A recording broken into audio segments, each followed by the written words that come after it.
about 2 minutes. If you can grab your coffee and come on in. So do we get to speak from the lectern? Yeah, I was kind of just sit here. Well, in Toastmasters, they tell you never let the lectern be empty.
All right, good morning, everybody. Good morning.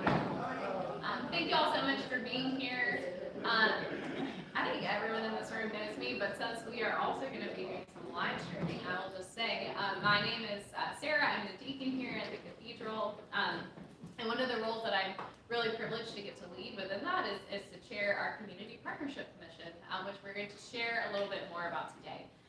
So I think if y'all probably know, over the last few years, we have designated St. Andrew's Sunday, which we are celebrating on the last Sunday of our liturgical year before we start the new year in Advent, is where we celebrate St. Andrew's Sunday, and it's also a time to celebrate our community partners beyond our walls, and the people that we support and care about, and the many organizations in the city who are doing work to care and love our neighbors, to be able to create a more just world and society, and to help us be the hands and feet of Christ within this world. So we're very grateful for this committee and for the commission that is here. Members of this commission will be sharing today, as well as giving you all some opportunities to ask questions, and maybe even think about wanting to join our commission, which we would love. So without further ado, we wanted to start off this morning, though, by giving a huge thank you. There's someone in this church, in this parish, who has really been instrumental in helping this Community Partnership Commission start, and also has just had a deep love for the city and the people of the city, and has done so much to make sure that we as a cathedral are very actively involved in the things that are happening. She has refused to let us give her a full bio and honor, but we at least wanted to bring her up because she has officially retired from her role on the CPC. However, she will always be a member in our hearts, and as long as she is here, she's always welcome back. So we would like to offer Rosalie Robinson our huge gratitude and ask her to come up.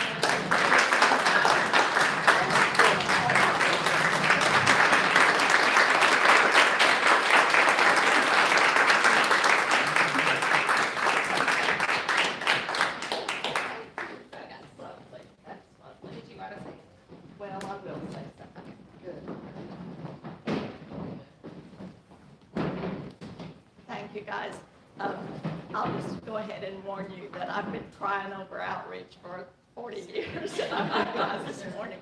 I wanted to say I've had known about this for a little while. Up here, okay. And I have real mixed emotions about it, because it's lovely to be thanked for doing the very thing you wanted to do all along, and with the people you love doing it with, and with somebody else's money, your money. So I really am kind of stunned about this, but I want to say I have prayed from the moment I heard that we were going to do this, Lord, just shut me up. Because I have so much I could tell you over this length of time of getting to be a part of outreach here. The sweetest thing I know, but you know a lot about it, and you're going to learn more about it today, thank goodness. But here's what you might not think about, and it's kind of new to me to think in this way too. Outreach is in reach, because the thing that happens when you join outreach is you then begin to toil in the vineyard with others in your community, and you learn to love them. So I think it's obviously part of God's plan when it says that our post-communion prayer, and now Father, send us out to do the work you've given us to do. He also knew that going out together and doing that work together was going to mean that we built our community, and we have. And I was just thinking of the other day, well, it wasn't the other day, when was Buddy Stallings here? A few weeks ago when he preached and celebrated too, that when that service was over, you know what his comment was? These people love each other. And it's true. And I really do believe the outreach feeds us a way to connect deeply with each other. And we do. Look, I sit here and I look at these people. You know, Rowan Adopted School was my thing for 27 years. And I could tell a story about a whole lot of you people that are sitting out there and the role you play. Anyway, thanks for this lovely thing.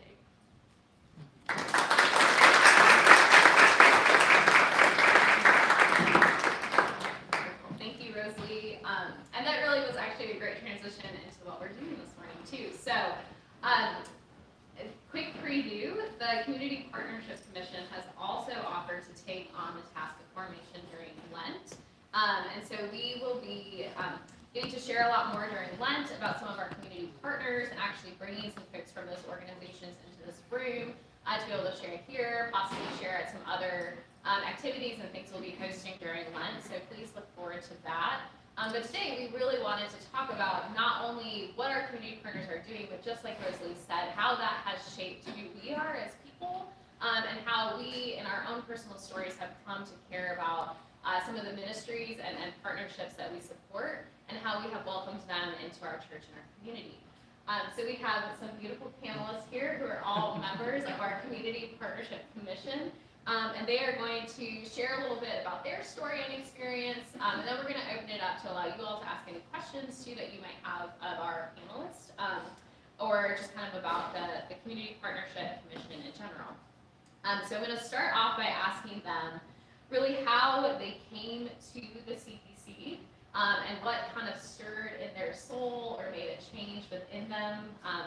If you've heard my sermon already this morning, you know this connects really closely to that. What has changed within you that brought you to this work?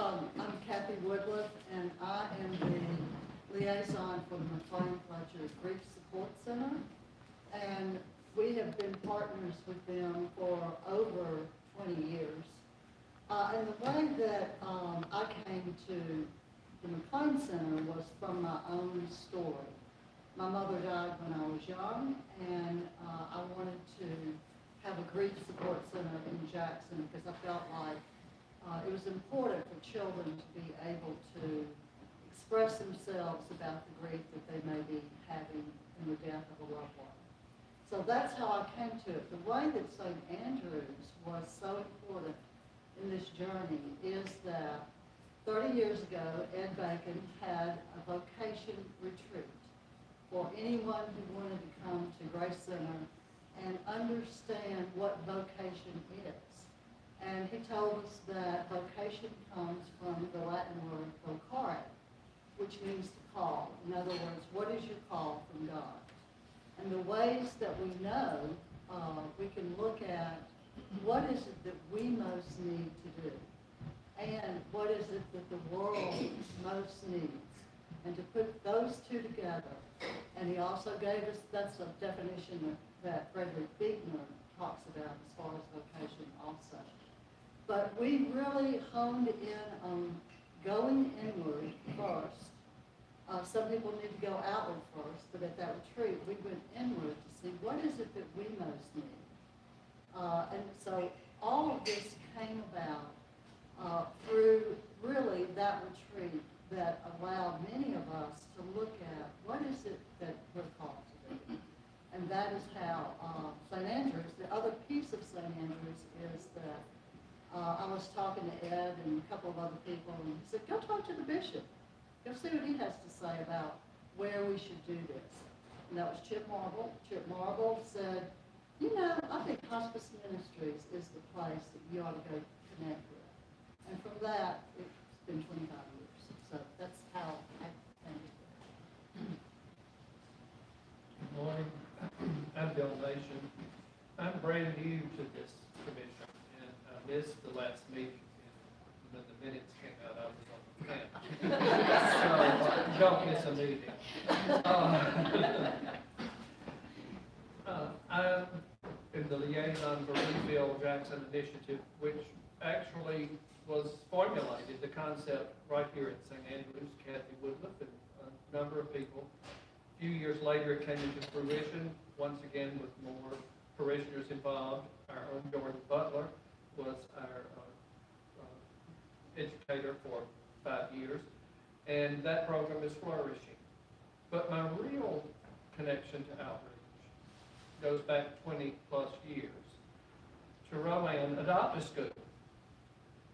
And I'd been interested in that ministry for some years, but I was apprehensive about, the old self-doubt. And, am I capable? Am I smart enough? Do I have anything to offer? And, but I happened to be in a study group with Rose Lee, and she reeled me in.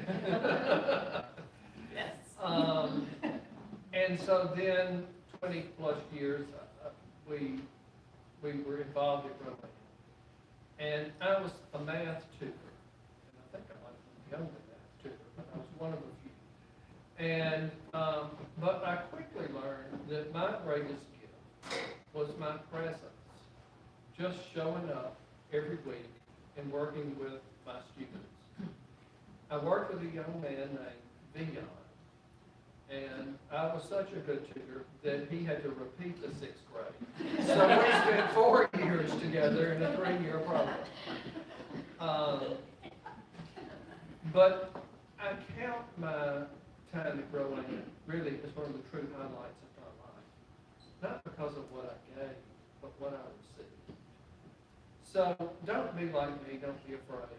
Walk on the water and step out and volunteer yourself and be the hands and feet of Jesus in some small, insignificant way, but you will be richly blessed in return.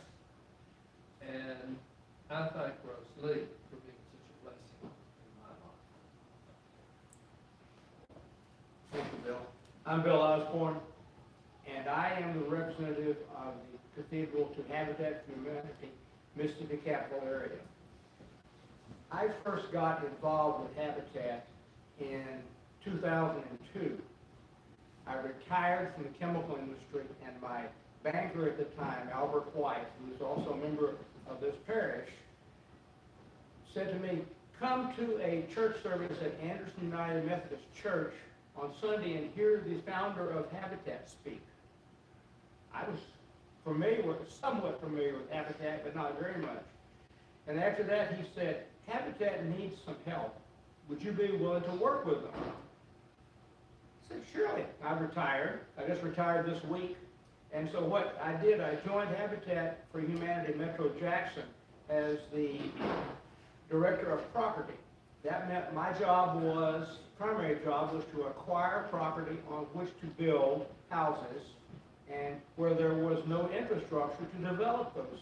So I think I acquired enough property to build 400 houses and develop 2 subdivisions, and that was fun for an engineer.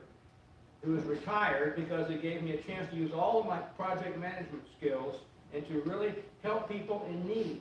If you don't know what Habitat does, they provide a house ownership to people who are underhoused.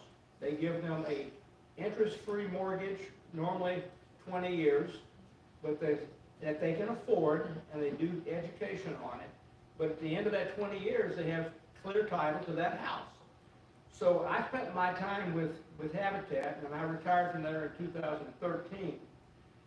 But I became involved with the then Outreach Commission in about 2005 or so. Maybe it's before that.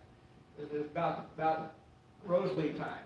Anyhow, so I became involved and spent my time on the commission, and it's still there. Today I am the representative for the Cathedral to Habitat, and my job primarily is to help publicize, organize, and conduct the annual drawdown we do, although we may not do one this year.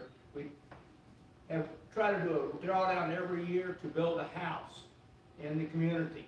And that's the mission, and that's my mission, and it has really converted me to be a really involved into this community. As a matter of fact, right now I read nearly every Friday to the students at Walton Elementary School, which is one of our underserved neighborhoods in Jacksonville. We have built several Habitat houses.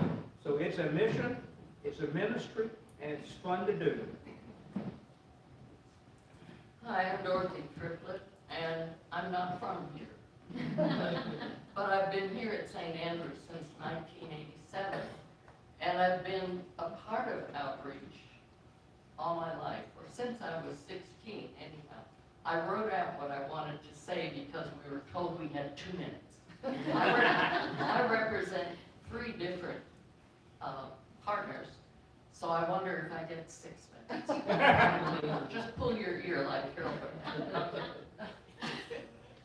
I think my story begins when I was 16 and we were assigned a paper to write, and somehow I picked William Lloyd Garrison, an abolitionist. I had never heard of him, but I wrote a paper about him, and he gave me my voice. I was a very shy, if you can believe that, person. But he gave me my voice to speak against injustice, to speak for justice, equality, equity, and for being a part of a community and for building relationships, because that's how we enrich our lives, is through relationships. And the 3 partners that I work with are doing that all the time. The first one is Contact the Crisis Line, which has been around since the 70s. And I started out because Bertel Ekbaum, whom some of you may know, a member at St. Christopher's, was a volunteer. And her son took his own life. And I sent her a card, and she called me. And she told me about the crisis line and suggested that it would be a good match for me because I listened more than I talked back then. And it was a good match. And I was a volunteer for 18 years, and then I was hired to be the director or the vice president of training and community relations. How does that fit perfectly? So I learned by training others. And by doing community outreach, I met other people who were involved in the community. One of the persons, it just happened this morning, my phone rang, and it was my 64-year-old daughter who is traveling for Live Nation. And she said, I just wanted to tell you, Mom, I'm on my way to Florida. And she named her boss. His son took his own life this morning, and I'm on my way to be with them. It's their only child. And I was able to offer her some suggestions that she could use in helping them. So the back and forth is so important. One of the persons that I trained was Larry Perry and his wife Jeanette years ago, about 25 years ago. He turned out to be the person who does our addiction training. He is also the President, CEO of New Way, Mississippi, which is my second organization. It's an organization that provides transitional housing, job search skills training, counseling, whatever is needed for men coming out of prison. It's limited in time, which is unfortunate because some people need more time. Some of you have met some of the clients of New Way by having them come and help you move things from your home or to your office or wherever. They need work. I was able to link them up. Once again, it's relationships that we're all connected. And Larry is a recovering drug addict. He never relapsed. And part of it is how he tells his story. And he's an amazing person. My third one is Working Together Jackson, and many of you have heard about that. It's kind of a new Mississippi Religious Leadership Conference, except it's not just religious. It's made up of interfaith institutions and nonprofit institutions that work together, because when you work together and build those relationships, it gives power to people who feel powerless or are powerless. It gives them the power to speak out and the power to tell the powers that be what the needs are, what the issues are. And it's now becoming Working Together Mississippi, which deals with statewide issues like Medicaid expansion. How simple should that be? It's not simple, but we're working on it. We were instrumental in getting the flag changed. That is just symbolic, but it was a very important thing to happen because it gave us some movement. And during lunch, you're going to be hearing more about that. But I just want to say that my relationships and my ability to use my voice, which is not just my voice, it comes through to speak for people and with people. It is not a paternalistic thing. That's one of my pet peeves, is paternalism. We get to know one another, we work together, and then we join arms together and speak out against injustice and for what is needed by the community. I welcome any questions you have after this is over, and I invite you to become a part of one of these ministries, because that's what every one of them are. They are ministries, and it goes far beyond St. Andrews, and we go far beyond St. Andrews. And the relationships that you will build that you would never have become a part of without these institutions are so enriching, and I invite you to become a part of it. I hope that wasn't 6 minutes.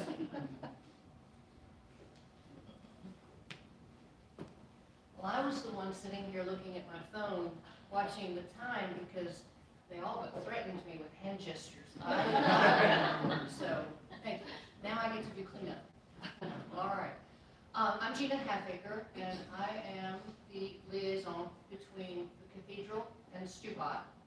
I'm also the point of contact for Tuesday Morning Breakfast Club. It's a chicken and egg thing. I can't remember which one came first. I came to find out what Tuesday Morning Breakfast Club was all about. And the first time I came, I walked out saying, how can I not come back? It was the most amazing meal I've ever seen served. Not necessarily because it fed our friends, it fed me. It fed me to see our homeless friends come in and to envelop them with love and dignity and respect, and make sure that they had one of their basic needs met that day. Okay, so that's more. You might remember seeing Thorne Butler stand in the rotunda from time to time next to a sign-up sheet trying to rope you in to sign up to volunteer at Stupot. As many of you know, I'm sure you do, St. Andrews was one of the 7 founding churches that started Stupot. So It's a big deal. Stupot has grown into this big, huge ministry of more than just a soup kitchen, and we can talk about that during Lent, or I'll talk to you about it anytime you want to.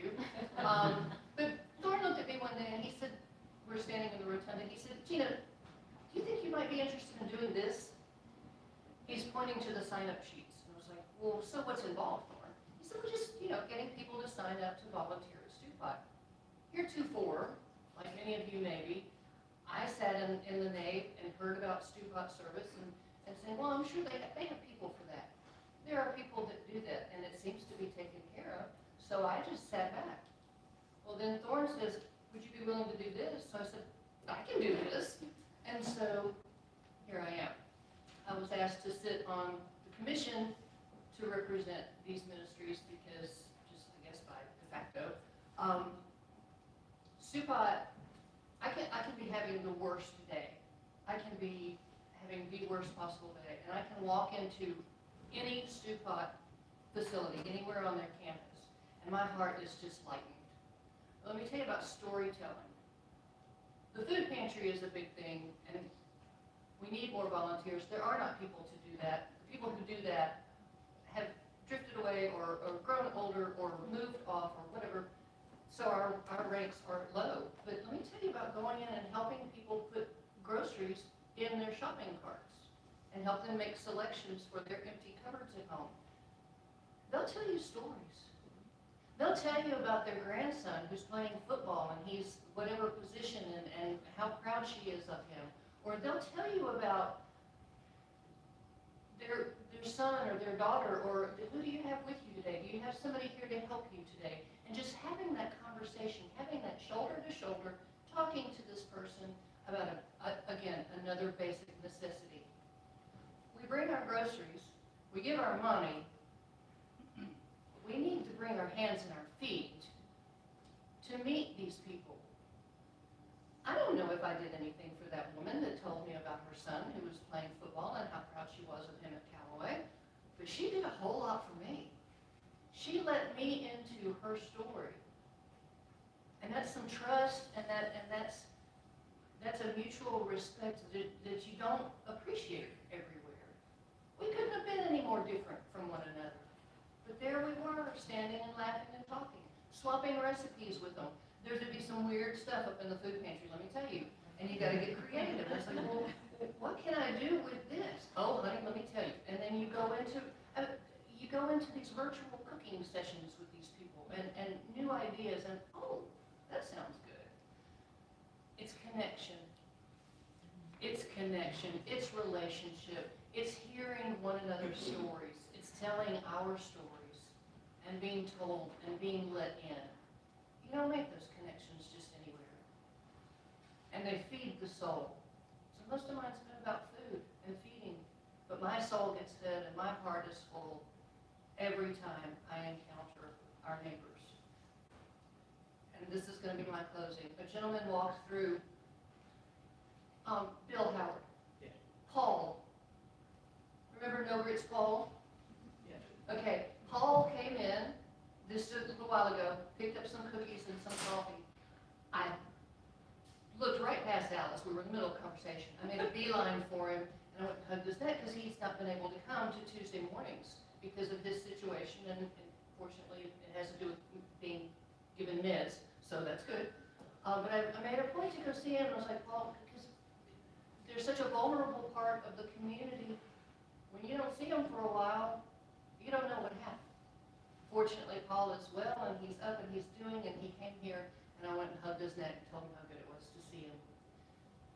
You make relationships, you make connections, and it's not like anything else. Thank you.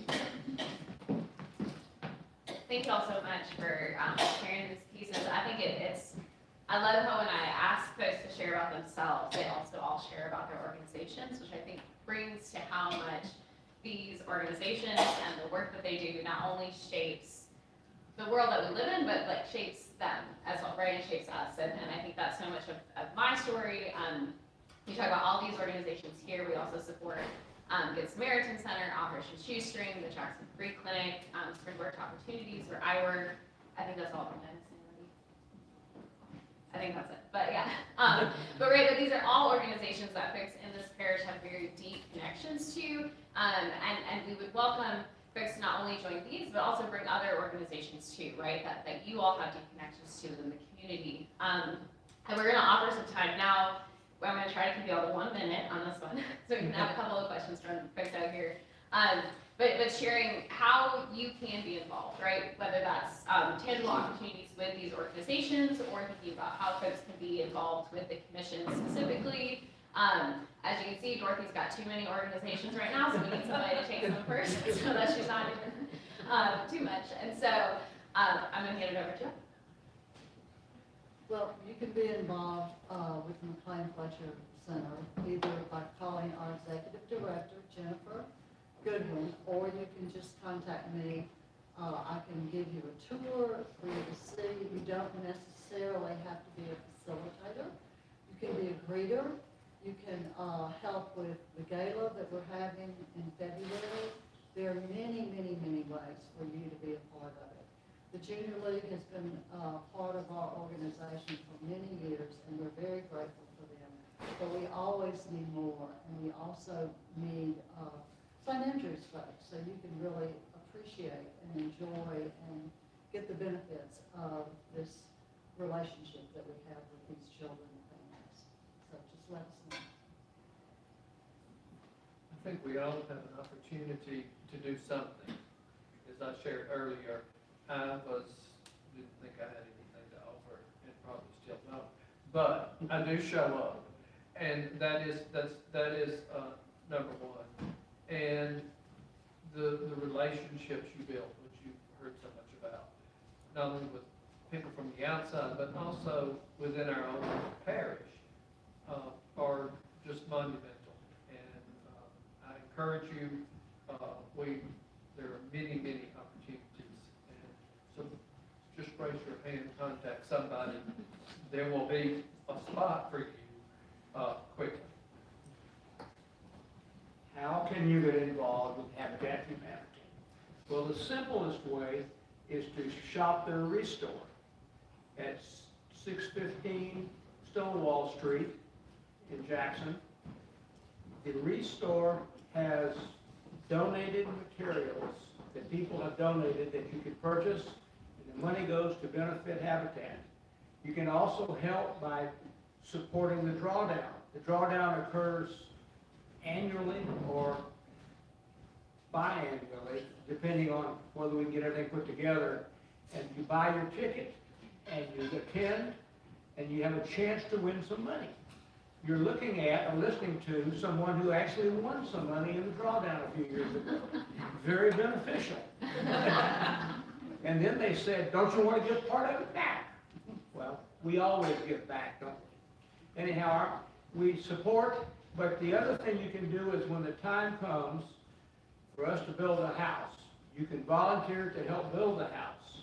And whether that is when they begin to lay the foundation, or put the eaves up, put the roof on, or install the sheetrock, it's a lot of good things to do.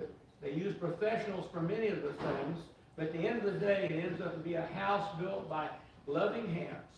And that's what we all want to do. Okay, quickly, contact the crisis line. You can be trained to be a certified telephone crisis counselor. It's incredible training that will help you in your day-to-day life, in your job, in your family, everywhere. It's used to be 13 3-hour sessions, now it's 5 8-hour sessions. And you are asked then to commit to 8 hours a month for 1 year. We have people who have been doing it for over 30 years. That's how enriching it is. You can do fundraising. We need new board members who are not involved in that, but can help with other things in the administration of it. New Way, Mississippi, we need mentors for the men. Any of you who are retired or have extra time can come and just sit down with some of the clients and help them to know how to navigate coming out of prison into a community that will have impressions of them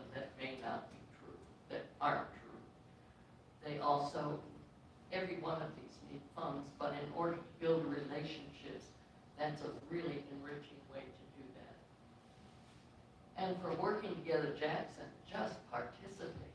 When you hear that there's going to be a home meeting, which there will be, come to it, learn from it.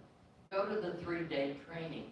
You might think you know everything you know about community organizing, but I guarantee you're going to learn more, and you're going to build deep friendships and relationships with people you otherwise would never have met. That's all I can say. There's so much more that you can do, but just get involved in one of these ministries, or 2 or 3. Well, I kind of hit on mine when I was going on and on a few minutes ago. Sign up for Stew Pot. It's not in the best part of town. There's security. If you have time, come and work in the food pantry.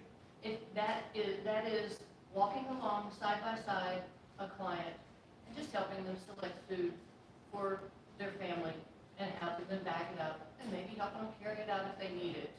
But it's hands and feet. Again, I know we bring our food on First Sunday. I know we put our money in the offering plate. I know we support them financially. But that's only half of it. They gotta have people to make the stuff go, right? They gotta have people to help. Serving lunch at Stew Pot. Sign up to serve lunch one day. Go and meet the clients and help them meet that basic need of food in their belly right now. Sit down and talk to them. Help clean up. Be a part of that event. Connections you won't make anywhere else. Tuesday morning breakfast club, we have a great group of volunteers. There's always room for more. My dream is that some of us would come and meet some of our neighbors, maybe not come necessarily to work the line or clean up coffee spills. Sit down at the table with them. Pour yourself a cup of coffee. Come and meet. Come and hear their stories. I know, 7 o'clock in the morning, I'm not a morning person. It's brutal, but I do it. And it's not many things will get me out of the bed at that hour. But feeding my homeless friends and, if there's a plane trip somewhere really great. Otherwise, I'm not a happy person early in the morning. But this always lifts my spirits. And it always feeds me more than I could ever feed them. Come and join us. When you see a sign up, either on a Sign Up Genius or in the rotunda, check your calendar, move some stuff around. Just come and experience it. I dare you. I just want to add a couple of other things. Recruit other volunteers. If you've heard something and you know somebody that it would be a match for, let them know and let them know who to contact. And just recently, working together, Jackson had an Episcopal retreat. We now are not just St. Andrews and St. Mark's. We are also St. Christopher, St. Philip's, and St. James, and the diocese. And I remember the slogan of the Boy Scouts, do a good turn daily. That's what we're all about. Awesome, thank you all. So we got about 5 more minutes before I need to go put my robes on. So does anyone have any questions for our panelists or about the commission? Yes, Thorne. 2 quick questions for Gina and for Dorothy. 2 quick questions for Gina and for Dorothy. Gina, wonderful description of Stew Pot. Could you expand just a little bit to include the Opportunity Center? Sure. The Opportunity Center is a day center for homeless people. They can go and wash their clothes and use the computer and help get connected with any kind of documents that they need. They have clothing, they can take a shower, they can wash their clothes. In the winter time, when the temperature drops below 35 degrees, they open up for emergency overnight shelter for homeless people. When you think about 35 degrees, that's bloody cold, but that's the threshold that, it's a long story. Anyway, so 35 degrees or below, and they open up and they're there overnight, and they give them beds and a hot meal. And so, what else did you want to? That's great. Dorothy, your history with Contact is really incredible. I think you told me that recently Contact, the crisis line, went nationwide. Say a little bit more about that. Well, we're part of a nationwide National Suicide Prevention Line, and many of you may have heard that now all somebody has to do to connect with somebody if they are feeling that they want to harm themselves is to call 988.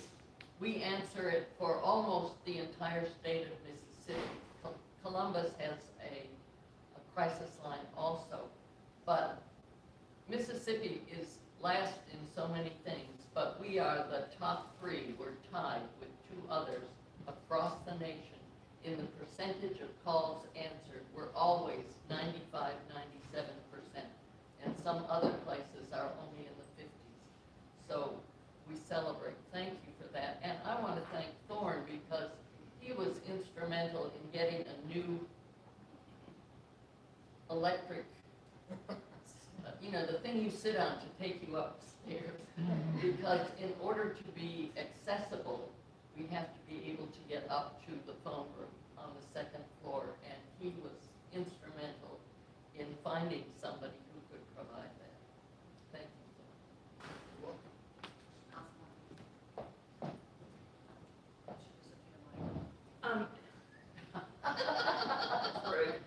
Before we leave, I'm Alice Skelton. I'm an advocate for the SAM, and you have the most immediate opportunity to be involved. The angel tree will go up on December 1st.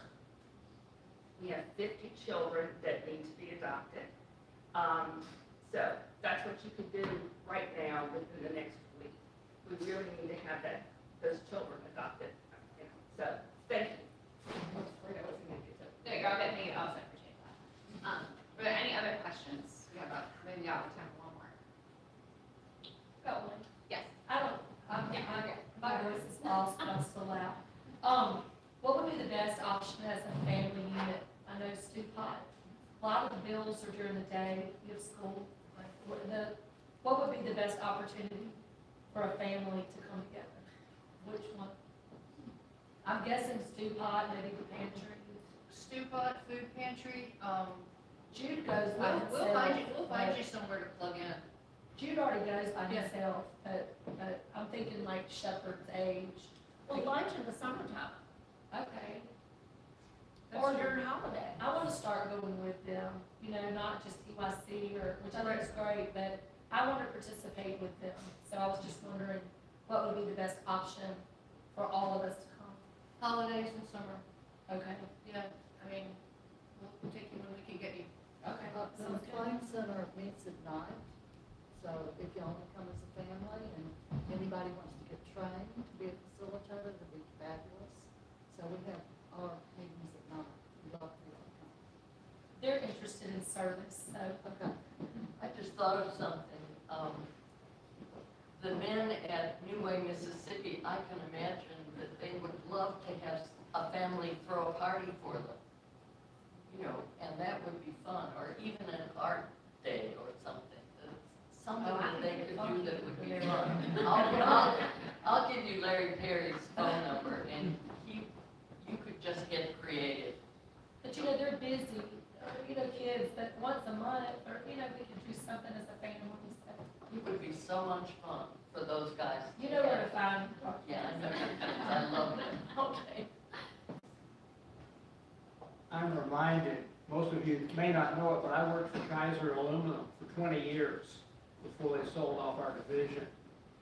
And Henry J. Kaiser, you may remember him, he was the one who built all the Liberty ships during World War II, had a slogan that I think is very appropriate for us. Find a need and fill it. That's what we need to do. Sarah, Yes. I had a thought, listening to Dorothy and thinking about the New Way, Mississippi, the New Way, the guys that are coming out of prison, I'm wondering if any of them are non-readers. If it's possible they are either non-readers or poor readers and would need to have help filling out forms, learning how to fill out forms. But we have 25 people who were trained here how to work with non-readers. We have 25 kids to do that with. I don't know, there might be a match there, but some of you all are sitting here, I I still have you on the list. So I wonder if maybe we should explore whether some of our reading tutors for the second graders might be appropriate for a poor reader. Let's do it. Let's do it. You know, when in doubt, Try ask a question and do it. It may be a need we have discovered. And maybe we could, and one of their shelters is right near Stu Hut, we could maybe even do something collaborative. And this is why we're not letting Rosalie retire, so. I just want to thank Sarah, you, and I want to thank all the community partners committee for everything you've done. We've had this long history of outreach in so many different places, but it really takes the dedication of y'all to get together and have your meetings and make it work. So thank you very much for your statement in the community for the cathedral. Thank you.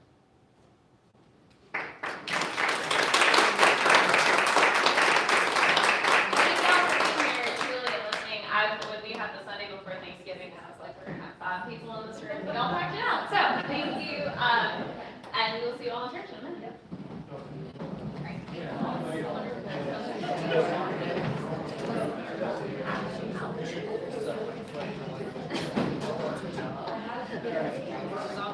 So did we get the words? Yeah, we're live streaming on the YouTube. Okay. So, That's what I thought. All right.